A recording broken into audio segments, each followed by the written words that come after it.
Assalamualaikum warahmatullahi wabarakatuh. Selamat malam untuk seluruh pendengar setia kami dimanapun berada. Back to again, masih bersama RG Nada kembali dari kawasan Jenderal Sudirman nomor 219 Kota Padang, Sidimpuan. Dari jantung Kota Salak, kami mengudara untuk menjadi teman setia Anda. Selamat malam sekali lagi untuk pendengar setia RFM di Kota Padang, Sidimpuan dan sekitarnya. Malam hari ini tepat di edisi 27 Agustus 2025 atau bertepatan di Rabu malam, edisi talkshow bersama dosen UIN Syahada Kota Padang Sidimpuan di episode ke-19 tentunya di malam ini.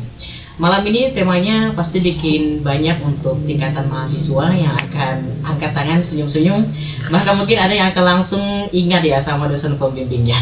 Betul banget, jadi tema kita di malam hari ini nentuin judul skripsi seribet nentuin pasangan. Waduh, mut-mutan ini kayaknya. Tapi betul banget ya, menentukan judul skripsi itu kadang butuh energi, diskusi, bahkan bisa bikin bimbang dan juga galau. Sama halnya dengan menentukan pasangan hidup. Nah, ini menjadi korelasinya mungkin di malam hari ini. Nah, sebenarnya bagaimana tips, trik, dan juga strategi supaya mahasiswa tidak salah langkah dalam menentukan judul skripsi tersebut? Kita tidak sendiri, di sini ditemani oleh dua narasumber kita, dosen dari UIN Syahada Padang Sidimpuan yang akan berbagi pandangan malam ini. Ada Ibu Endah Permatasari, Sirekar, Magister Sains, dan ditemani oleh Ibu Ardina Khairunisa, Magister Hukum ya. Jadi kita sapa dulu untuk kedua narasumber kita. Selamat malam Bu, apa kabar? Berjumpa kembali di Stasiun Warna Pergerakan. Oh ya, selamat malam Nanda. Akhirnya kita bertemu lagi ya. Sebenarnya ini lanjutan dari materi kami. Materi sebelumnya kan kami itu membahas kiat untuk skripsi nih. Nah, bagaimana cara untuk skripsi tanpa stres, materi yang kemarin. Nah, untuk formasi kali ini kami akan membahas itu bagaimana tips and trick untuk memilih judul skripsi. Karena kan sebenarnya yang paling utama dari skripsi itu adalah judul. Betul. Nah, ya kan, inti dari skripsi itu kan sebenarnya adalah judul ya. Kalau misalnya kita berbicara teori, metodologi, pembahasan itu merupakan lanjutan dari judul. Yang sangat buat pusing itu adalah judul skripsi. Oke, itu dari Ibu Indah sebagai opening. Jadi sebenarnya mungkin kita beralih dulu ke Ibu Ardina ya. Dari sebelumnya tadi Ibu Indah ini sebenarnya Bu langsung aja mungkin nih ya, seperti yang disampaikan dari Ibu Indah tadi bahwasanya memang skripsi itu fondasi awalnya memang harus judul ya. Judulnya harus betul. Jadi ini sebenarnya mengapa nih menurut Ibu banyak mahasiswa merasa kesulitan di tahap awal hanya untuk menentukan judul skripsi nih Bu? Kalau menurut saya ya, kebanyakan dari pengalaman nih, mereka itu sulit untuk menentukan judul itu karena mereka itu mikirnya ini harus perfect, harus keren, harus yang sekarang, harus yang viral sekarang gini. Jadi mereka fokusnya itu harus kerennya ini, harus wow-nya ini, harus lain daripada yang lain. Jadi itu yang mengakibatkan mereka itu jadi susah untuk menentukan judul itu. Tapi kalau mereka sebenarnya paham betul apa yang akan mereka jadikan judul itu, misalkan nih mereka lihat aku sukanya apa, aku minatnya di mana, terus akunya itu paham atau ahlinya itu minat dan bakat aku itu di bidang sini deh gitu. Nah, mungkin lebih gampang bagi mereka untuk menentukan judul itu. Tapi kalau udah ribet di awal harus keren dan ekspektasinya standarnya itu tinggi gitu, itu dia baru jadi pusing sendiri deh. Oke, itu dari Ibu Ardina ya. Kita berlagi ke Ibu Indah. Ini mungkin sedikit kita luruskan ya Bu Indah ya. Takutnya nanti akan semua menganggap ini materi candaan gitu karena bahas pasangan, skripsi itu bahas pasangan Bu katanya. Ini Ibu, untuk Ibu Indah ya. Sebenarnya kalau bisa Ibu analogikan ya dengan mencari pasangan sih, apa kesamaannya ya untuk tantangan antara menentukan judul skripsi dengan memilih pasangan hidup? Mana tahu ini lebih aware kepada mahasiswa dari stasiun ini ya. Silakan Bu Indah. Mana tahu ya, habis skripsian langsung nyari jodoh gitu ya. Apa ya, saya rasa kalau dianalogikan dengan pasangan itu sama-sama galau mungkin ya. Ya kan, karena sama-sama menentukan masa depan. Betul. Ya kan, pasangan itu untuk kita seumur hidup, skripsi itu kalau tidak selesai ya kita tidak sarjana. Kan sama-sama untuk memikirkan masa depan. Jadi ya kita harus kita harus lebih observasi lagi. Kebiasaan mahasiswa itu ketika memilih skripsi itu adalah mereka cari judulnya dulu, ya kan, baru mencari masalah dari judul, ya kan. Padahal seharusnya itu kita tahu masalahnya dulu, baru terciptalah judul skripsi. Harusnya seperti itu. Tapi alasan mahasiswa itu sering adalah mereka bilang, Bu, kalau bisa kita menyusun skripsi itu ada dampaknya ke depannya, bukan hanya skripsi kita itu jadi bungkus gorengan. Ya kan ya kan dibuat, kan viral tuh kemarin di universitas apa gitu, jadi tidak ada dampak ke depannya. Jadi kalau bisa itu kita membuat sesuatu skripsi itu yang ketika orang membaca itu tertarik, ternyata seperti ini gitu. Misalnya saya ibaratkan ke ekonomi lah mungkin ya, karena di bidang saya itu kayak fenomena-fenomena terjadi di perbankan sekarang. Nah, itu sangat bagus untuk diangkat. Yang baru-baru ini terjadi kan ada kasus ya, nasabah menarik ya kan, menarik uangnya secara besar-besaran. Itu bisa saja kita ini, baru lagi tadi anak bimbingan saya arahkan ke sana ya untuk membahas itu, karena kan jadi nanti akan tercipta satu novelty, kebaharuan dari penelitian yang dia membahas tentang minat terhadap penggunaan kris atau minat terhadap uang digital, penggunaan e-wallet dan lain-lain. Nah, jadi kalau kita bahas zaman sebelum terjadinya fenomena ini kan ya minat orang tertarik karena mereka itu menariknya dengan cara promosi ya kan. Nah, jadi saya suruh dia coba yang terbaru lagi. Yang terbaru ini kan minatnya sudah berkurang gara-gara adanya kasus itu. Nah, coba kamu angkat materi itu atau coba kamu angkat fenomena itu gitu. Oke, baik. Untuk Ibu ini panjang juga ya, masih dari pasangan dengan skripsi ini ya, sampai lebar kemana-mana, yang bagus sekali. Kita beralih lagi ke Ibu Ardina ya. Kita masuk mungkin ke konteks mengenai kesalahan umum mahasiswa. Yang disampaikan oleh Ibu Indah tadi mungkin salah satu untuk skripsi itu memang harus dikejar di novelty dan juga gapnya ya untuk Ibu Ardina. Tapi sebenarnya dari bukan luaran, maksudnya dari kedua sisi selain novelty dan juga gap, sebenarnya kesalahan apa nih yang paling sering dilakukan mahasiswa ketika memilih judul skripsi ini? Kan kadang walaupun sudah berkunjung dengan dosen pembimbing kan pro kontra juga, kadang ngotot juga sih Mas, saya maunya gini Bu gitu kan. Mungkin di lapangan udah nggak care lagi gitu dengan kondisi sekarang. Gimana Bu kira-kira selain? Ini sama juga nih pengalaman nih kayak Bu Indah juga. Nah, jadi kalau mereka menentukan judul itu kadang bahasa ataupun kata-kata yang digunakan dalam judul itu nggak ilmiah gitu. Nah, jadi kadang ada kemarin mahasiswa yang ngajuin judul ke saya itu, mereka itu buat judulnya itu kayak judul di koran gitu, kayak judul di majalah. Bagaimana nasib Indonesia sekarang kini, begitu. Jadi kalau kita mau menentukan judul itu, jadi judul ini kan skripsi ini dia adalah karya ilmiah ataupun artikel ilmiah yang sifatnya itu memang sama seperti yang Bu Indah tadi sampaikan, dia harus ada tujuan ataupun novelty daripada penelitian itu. Nah, jadi karena dia ilmiah, otomatis judulnya itu pun harus ilmiah juga. Nah, jadi dengan judul itu di situ kelihatan yang mana variabelnya, yang mana isu yang harus akan kita bahas. Di situ semua harus udah kelihatan gitu. Tapi kebanyakan mahasiswa nggak seperti itu. Nah, jadi ini judulnya ini maksudnya apa? Nah, ketika kita tanyakan judulnya aja pun kadang mereka tidak paham sendiri apa maksud dari judul itu sendiri. Nah, gitu. Nah, kemudian sebelum mereka menentukan judul itu, saya biasanya suruh mereka itu untuk baca-baca skripsi yang terdahulu atau jurnal. Kalau sekarang itu kan lebih update jurnal ya daripada skripsi. Dan kalau untuk referensi pun lebih diutamakan jurnal itu juga daripada skripsi yang terdahulu, karena udah banyaknya perkembangan ilmu sekarang ya kan. Nah, jadi kebanyakan dari mahasiswa ini belum ada observasi itu tadi. Nah, ketika kadang mereka sudah mengajukan judul itu dan ditanya apa masalah yang akan mereka bahas, mereka sendiri tidak tahu masalah apa yang akan dibahas itu. Misalkan nih, di sini kamu mau observasi nih di desa ini. Nah, desa ini ada berapa masalah di sini? Cuman satu, Bu. Nah, cuman satu. Kamu gimana mau bandingin datanya atau datanya gimana gitu. Nah, jadi mahasiswa ini nggak mau tahu sama data dan masalah itu, padahal kan itu semua sejalan. Nah, jadi sebenarnya kalau untuk lebih bagusnya mereka itu observasi dulu. Oh, masalah yang aku mau bahas ini. Oh, berarti isu-isunya ada ini. Nah, yang diharapkan dari masalah ini nanti berarti begini. Nah, jadi dari observasi yang mereka lakukan itulah baru mereka mengangkat judul itu dulu. Bukan judul dulu baru dilaksanakan observasinya. Pasti nggak bakalan cocok, maksa. Jadi pasti istilahnya pasti maksa gitu. Nah, Jadi perlunya itu untuk observasi dan datanya itu tadi, karena kalau nggak ada data kan mungkin skripsi nggak akan ada Iya, gitu betul kan, banget. karena sumber utamanya itu kan adanya data dan isu masalah itu tadi. Jadi baik. itu dulu yang harus Oke, baik, dipahami. mungkin satu tanggapan lagi nih, bebas mau dari Ibu Indah dan juga Ibu Ardina lagi sebelum kita jeda. Untuk yang pertama, mungkin ini untuk kasus zaman sekarang, studi kasus yang terbaru mungkin tahun 2025 belakangan inilah untuk generasi Z ini, ya ampun banget ya. Sebenarnya untuk dari segi mahasiswa mungkin konteks lebih sempit lagi di Padang Senyumpuan ini, atau mungkin di kampus ibu-ibu ini ya.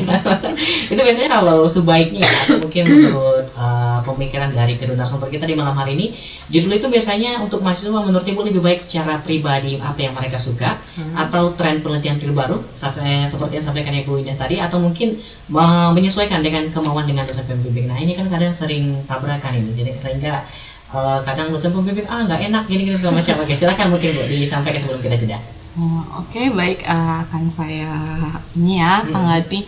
Berarti antara minat yang terbaru dan keinginan dosen. keinginan dosen. Kalau bisa tiga-tiganya, kenapa harus satu? Ya kan? Kolaborasi. Kalau bisa tiga-tiganya, kenapa Iya, betul satu? sih. Iya, karena yang ketiga hal itu berkesinambungan. Merah banget ya. Iya, berkesinambungan. Kenapa saya bilang seperti itu? Seandainya kita yang terbaru pun, nah sesuai minat kita, tapi kalau dosen pembimbing kita tidak oke, ya kan, tidak oke atau tidak approve, atau misalnya kayak, oh ini nggak bisa nih, atau misalnya saya kurang setuju dengan ini, gitu kan. Nah, itu juga kamu akan kesulitan, ya kan? Kamu akan kesulitan karena kita tidak bisa otoriter ketika ketika melakukan atau memilih judul ya. Kita nggak bisa otoriter. Saya mau A, atau saya mau B, atau bisa kamu diskusikan. Nah, sama dosen pembimbing kamu, ataupun seperti saya dulu misalnya nih. Saya sama dosen pembimbingnya itu ada apa ya, mungkin kurang pas lah gitu kan. Nah, jadi terakhirnya saya jadi terakhirnya curhat lah saya sama Kaprodi. Nah, gimana solusinya nih Bu? Kira-kira kadang biasanya kan Kaprodi ini tahu nih gimana watak dosen A, gimana watak dosen B. Nah, gitu. Kalau bisa 3 dikolaborasikan alangkah lebih baik ya. Tapi kalau disuruh memilih, gimana kira-kira Bu Ardina kalau disuruh memilih? Paling kalau mahasiswa pasti yang dia suka dong. Pasti yang dia suka. Cuman kan yang disuka ini kan kita jalankan dengan tren penelitian sekarang kan lebih bagus. Sama tadi kayak udah kita garis besar, jangan sampai skripsi kamu itu ya skripsi udah selesai gitu. Harusnya itu jadi langkah awal. Mana tahu nih ada rezeki, ini kan udah sarjana, mana tahu mau lanjut ke jenjang berikutnya, itu bisa dilanjutkan karena banyak kayak gitu penelitian itu ketika dia skripsi bahasannya oke nih, tapi diperdalam lagi nanti ketika dia S2 sampai nanti misalkan dia mau S3 dokter sekalipun itu tetap nyambung, tetap konkret gitu, lebih jadi bisa itu jadi keahlian dari dia, ilmu dia gitu. Nah, apalagi tadi saya tekankan dia menyukainya dan sejalan dengan tren masa kini, pasti lebih cepat untuk menentukan judul itu dan penyelesaian skripsinya itu pasti lebih cepat. Sama kayak memilih pasangan juga. Ya kan? Kalau nggak cocok di hati gitu. Kayak kita suka belum tentu orang tua kita suka. Kita anggap orang tua itu seperti dosen pembimbing itu tadi. Berarti kita orang tua suka belum tentu kita suka. Kita suka, orang tua suka, nah belum tentu mertua kita suka. Ya kan? Nah, jadi kira-kira itulah mungkin ya linearitasnya antara memilih judul pasangan. Bagus banget ini, udah mulai nangkap banget nih. Oke, baik, untuk seluruh pendengar setia kami yang lagi dengerin Station One of Prakan untuk show di malam hari ini, kita akan jeda dengan beberapa iklan. Tentunya kalian yang ingin berpartisipasi, menanyakan dan juga mungkin ingin mengetahui seputar tips dan trik masalah skripsi, langsung aja hubungi di kontak person 082299996105 dan stay terus hanya di One of Prakan Your Lifestyle di kawasan Jenderal Sudirman. Tentunya masih dengan RG Nanda dan juga dua narasumber kita malam hari ini. Dan tadi kita udah sempat jeda juga dengan beberapa iklan. Sampai tadi kita bahas mengenai korelasinya kepada mertua dan juga orang tua. Kita akan coba ulik lagi dan kita bahas lagi sebelum lebih dalam lagi pembahasan ini. Dan nanti mendekati formasi 21 waktu Indonesia Barat. Kita beralih, ini bebas mau dari Ibu Indah atau mungkin dari narasumber yang satunya. Ini bebas saja. Mungkin ini tips awal dulu nih untuk Bu ya, untuk mahasiswa. Tadi kan kita udah sepakat ya kalau misalnya judul itu lagi kita balik lagi itu menjadi hal utama sebelum mengerjakan hingga nanti di lampiran dan lain sebagainya. Jadi bisa nggak Ibu ngasih tahu sebenarnya cara mahasiswa bisa menemukan ide dengan skripsi yang tepat, realistis dan juga sesuai dengan barang ilmunya. Nah, ini yang menjadi suatu problem juga kadang bagi mahasiswa, walaupun mungkin dia telah belajar 4 tahun atau mungkin lebih ya dengan program studi misal dari ekonomi, kadangnya agak lari lagi nih ujung-ujungnya di akhirnya nih, biar nggak agak lari, biar nggak makin pusing nih mikirannya buat ngerjain skripsi ini. Boleh disampaikan dulu, terserah ini dari siapa dulu. Oke, dari saya dulu ya. Silakan Bu Ardina. Saya ini kebetulan kan jurusannya hukum ya, jadi saya bahasnya ke situ ya. Oke, silakan. Nah, jadi kan kalau di dalam hukum itu kan dia ada 2 penelitian tuh, yang normatif dan empiris. Nah, jadi mahasiswanya ini saya biasanya kalau anak bimbingan saya itu biasanya dia konsul ke saya, Bu saya mau ajuin judul nih Bu, ini ada opsi-opsi judul. Jadi judul itu nggak cuman satu gitu, jadi minimal itu harus ada 3 opsi judul yang diajukan ke kita. Jadi ada perbandingan untuk dia juga gitu, dan untuk kita pun untuk membandingkannya ke dia. Nah, jadi kita ketika dia sudah mengajukan judul nih, ada 3 judul, kita tanya, kamu ini penelitiannya ini kamu yang mau yang normatif atau yang empiris gitu. Nah, atau kamu ini mau tahu tentang apa sih sebenarnya gitu. Misalkan dia mau ngebahas tentang aturan nih, kalau kamu mau mendalami tentang aturannya, bagaimana norma yang berjalan di dalamnya, berarti kamu harus menggunakan penelitian yang normatif gitu. Nah, jadi apanya itu untuk bahannya itu pasti nanti kamu banyak studi-studi kepustakaan, untuk data sekundernya itu untuk penelitian lebih lanjutnya gitu. Nah, jadi kalau kamu gunakan penelitian yang empiris nih, empiris itu kan dia harus pakai data yang lapangan. Nah, jadi kalau data lapangan itu apa yang pengen kamu tahu? Misalkan kamu pengen tahu efektif nggak sih aturan ini berjalan, atau bagaimana sih dampak dari aturan ini kepada masyarakat gitu. Misalkan kayak baru-baru ini kita singgung sedikit dengan rekening tadi itu. Nah, tadi ada aturan baru kalau PPATK itu bisa membekukan rekening itu tadi. Nah, berarti itu aturan yang terbaru. Nah, kamu pengen lihat efektif nggak sih dari pembekuan rekening itu untuk misalkan tadi judul, efektif nggak gitu. Nah, itu berarti kita menggunakan yang empiris itu tadi, atau apa dampak yang dirasakan masyarakat terhadap aturan yang baru itu tadi. Nah, itu juga termasuk penelitian empiris.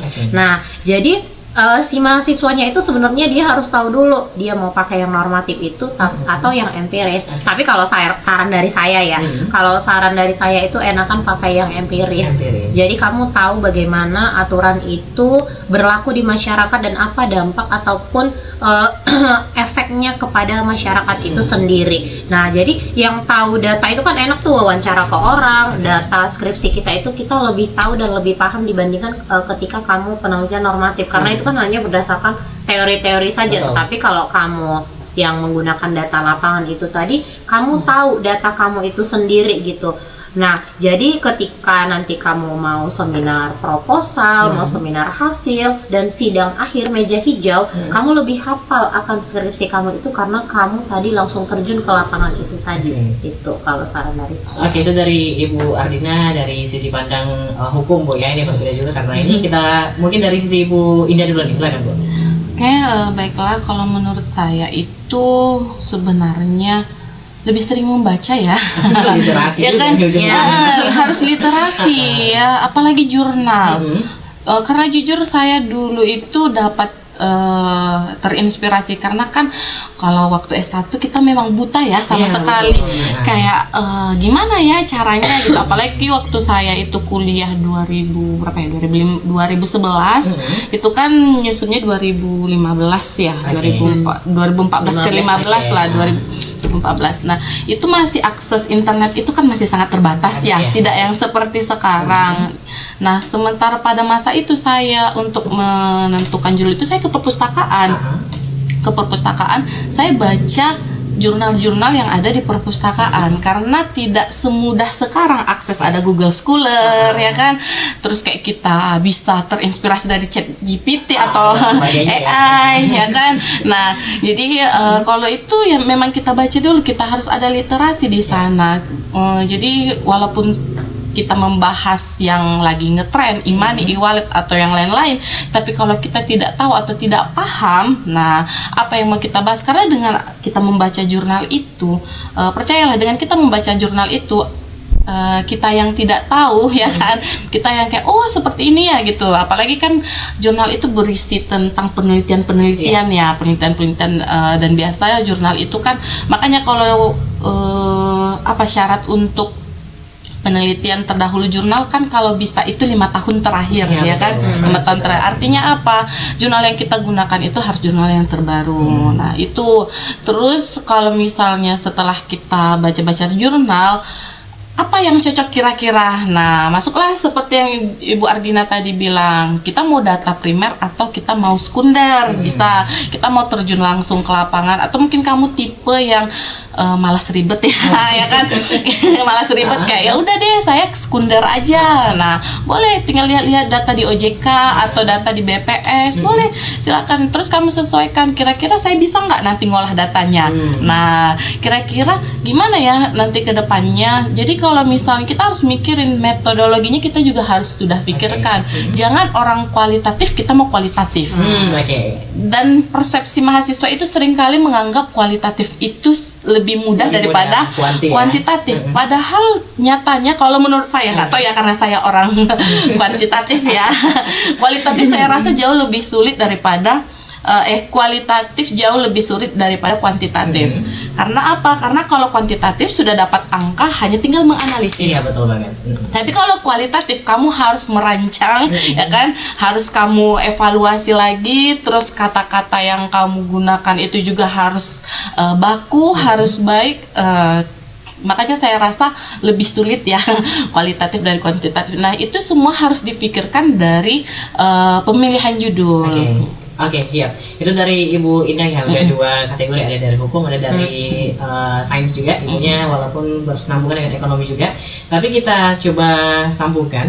Tadi bahwasanya kan ada sempat ikut tren nih dengan teman. Nah, ini banyak mahasiswa ini kan memilih judul skripsi hanya karena ikut-ikutan teman, atau mungkin demi cepat selesai ya, demi mengejar target mungkin 4 tahun, hanya bukan berdasarkan minat dan kemampuan tersebut. Nah, ini menurut Ibu apakah salah satu penyebab dari bangkratnya skripsi cukup membludak karena ikut-ikutan teman gitu ya? Dia pun nggak tahu sebenarnya arahnya mau kemana, mau ikut dosen pun beliau tidak berani ya kan, jadi ujungnya ikut teman gitu. Teman bilang A, ikut A gitu. Ini gimana Bu kasusnya ikut-ikutan? Jadi kalau misalnya ikut-ikutan teman ini ya, kalau seandainya temannya itu maksudnya memberikan arahan yang positif, ya nggak masalah kita ikut teman. Yang penting skripsi kita itu harus orisinil, maksudnya harus asli, karena ada temuan juga kan, dia hanya mengganti objek penelitiannya saja, ya kan? Banyak kasus ditemukan seperti itu, dia hanya ganti objek penelitiannya saja. Makanya PR itu bagi kami dosen pembimbing adalah mencari, ketika mahasiswa mengajukan judul itu akan saya cari di internet judulnya, karena sering kasus seperti itu, dia hanya mengganti objek penelitiannya saja, bahkan kadang bahasanya itu sama di pembahasan. Nah, jadi kalau misalnya kita boleh ikut teman, misalnya dia mau membahas data sekunder, boleh kita ikut dia data sekunder, tapi misalnya dia pembahasan belum tentu kan minat kita dan teman kita itu sama. Betul sekali. Nah, ini boleh aja kita, kan ada amati, tiru, dan modifikasi, ya kan, ada ATM kan. Nah, boleh aja kita meniru dia, tapi jangan 90% sama persis, bahkan kita hanya mengganti objek penelitian. Makanya sebenarnya PR kami dosen-dosen muda inilah dibilangnya PR kami itu adalah teknologi sebenarnya kan, karena data skripsi itu mudah didapat kan, mudah didapat di internet, tinggal ganti sikit-sikit udah selesai. Kalau kita tidak bijak atau dosen pembimbing ini tidak teliti, ya bisa aja hanya mengganti tahun ataupun objek penelitiannya saja. Oke, baik. Ini sembari kita mendengarkan tadi ada satu tanggapan dari pendengar, saya bacakan dulu, mungkin tadi boleh dijawab oleh Ibu Ardina. Oke, ini dia. Ada Kak Dinda di Batuna 2, katanya selamat malam Ibu Ardina dan juga Ibu Indah. Ya malam juga saya yang jawab ya. Katanya apakah sistem bimbingan skripsi di kampus yang sekarang itu Ibu katanya sudah cukup memfasilitasi mahasiswa dalam menentukan judul atau perlu adakah perbaikan model bimbingan yang sekarang? Terima kasih, katanya sama-sama. Oke, silakan untuk Ibu Ardina, mungkin boleh dijawab. Oke, langsung saya tanggapin ya. Tadi katanya apakah bimbingan yang sekarang itu perlu dimodifikasi lagi atau enggak gitu ya maksudnya. Nah, jadi kalau proses bimbingan yang saya jalani sampai saat ini menurut saya masih akurat ya, masih bagus gitu. Karena di satu sisi kan sebelum judul itu kan pertama kan ke dosen pembimbing dulu, ke pembimbing akademik dulu, baru masuknya ke prodi gitu. Nah, jadi dia konsultasi dulu dengan dosen pembimbingnya ini menurut saya itu udah bagus karena nanti kan ketika dia bimbingan yang menjadi pembimbingnya itu dan yang tahu bagaimana skripsinya itu kan pasti pembimbing akademiknya itu dulu kan. Jadi menurut saya dengan konsul ke pembimbing akademik dulu, rembukan apa judulnya, kemudian langsung ke prodi dan bagaimana pembahasan selanjutnya, menurut saya itu masih tahap wajar lah untuk saat ini. Karena di satu sisi kan pembimbing ini tadi mengarahkan kamu itu ngambil judul ini udah tahu datanya kan. Nah, pasti kita bincang-bincang ke mahasiswa, ya Bu, udah tahu datanya, kamu udah lakukan observasi, udah Bu, katanya begini, ada ini segala macam, pokoknya datanya udah lengkap Bu gitu. Nah, kemudian masuk ke referensi. Kalau saya pribadi ketika mahasiswa itu bimbingan ke saya pasti mengarahkan mereka itu untuk referensinya itu kebanyakan dari jurnal, karena di satu sisi jurnal tadi itu update gitu. Nah, kemudian untuk menggunakan referensinya itu saya juga sudah mengajarkan jangan pakai referensi yang manual lagi, tetapi pakai Mendeley ya betul. Nah, jadi menurut saya kemudian referensi itu Bu bisa diambil dari mana aja sih Bu? Gitu pasti mahasiswa.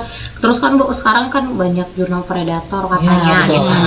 Nah, jadi saya sarankan biasa mereka itu untuk mengambilnya itu dari memang jurnal yang sudah terakreditasi. Nanti kamu bisa cek di Sinta itu sudah terakreditasi atau belum gitu. Nah, jadi begitulah caranya kamu tahu sumber yang kamu gunakan sebagai referensi itu dia kredibel atau relevan dengan yang kamu akan pakai gitu. Nah, jadi kalau kamu pakai sumbernya itu nanti dari Blogspot, dari Wikipedia, itu kan kita belum tahu kebenarannya, belum tahu apakah kebenarannya itu 100% atau gimana, kita nggak tahu. Jadi ketika kamu menggunakan referensi itu, gunakan referensi yang benar-benar kredibel dan relevan itu tadi. Jadi saya biasanya mengarahkan anak bimbingan saya seperti itu. Nah, kemudian misal nih dia udah seminar proposal tapi revisiannya nggak datang-datang, kadang udah seminggu 2 minggu, ini anak kok nggak ada WA ya, kok nggak ada ini yang nyuruh ngecek gitu, nggak ada ya. Biasanya saya hubungin, kamu kemarin kan udah ini mana revisiannya? Oh iya Bu, bentar lagi, seminggu lagi nanti ya Bu gitu. Pasti saya bakalan terus pantau dia kenapa dia belum bimbingan. Kadang ada yang udah ACC tapi proposalnya nggak selesai. Ini udah hampir 1 bulan loh dari kamu ACC judul, kok nggak ini gitu. Biasanya saya pantau terus ya anak bimbingan saya.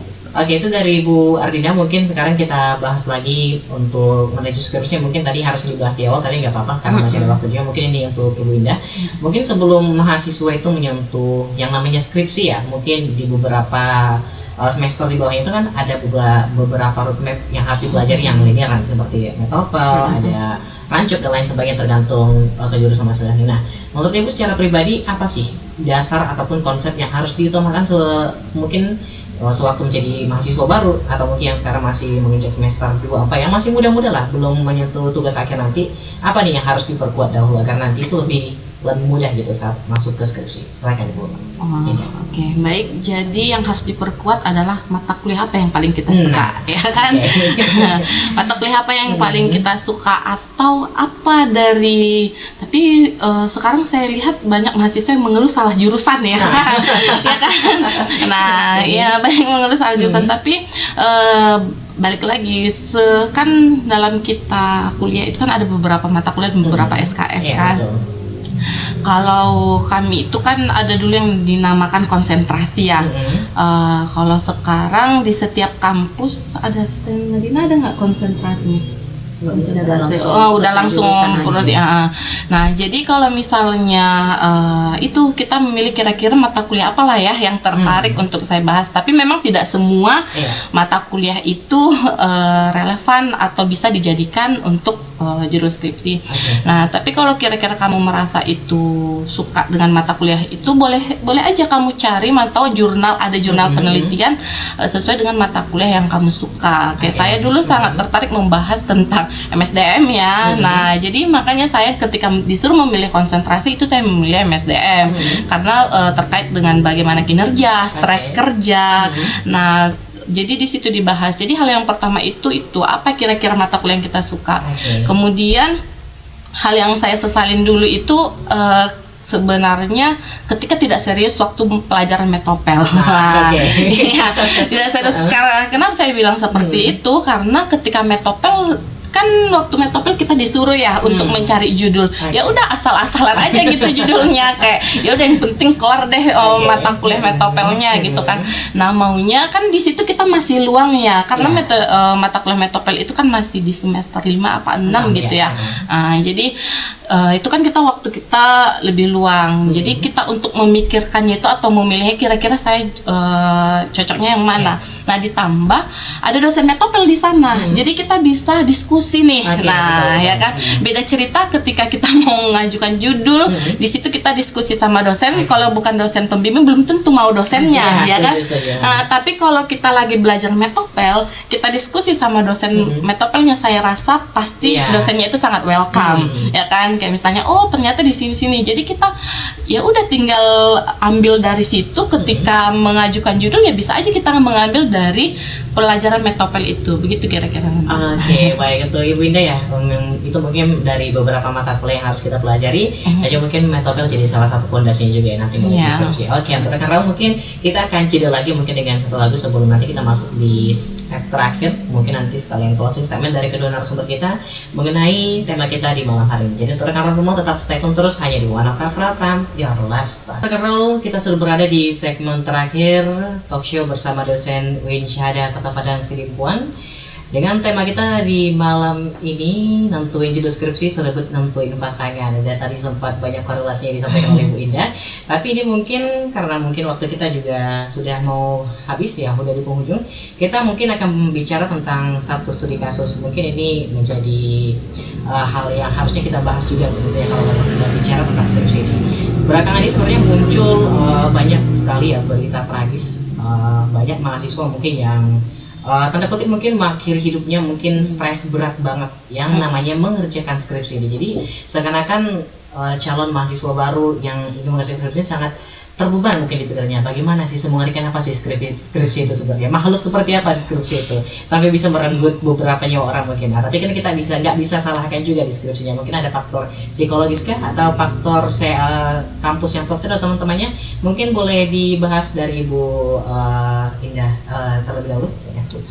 Oke, jadi sebenarnya kita tidak boleh langsung memutuskan bahwa si A bunuh diri karena setelah skripsi. Nah, sebenarnya harus kita evaluasi lagi karena kadang yang saya temukan di lapangan itu bukan hanya faktor skripsinya, kadang tuntutan dari orang tua juga.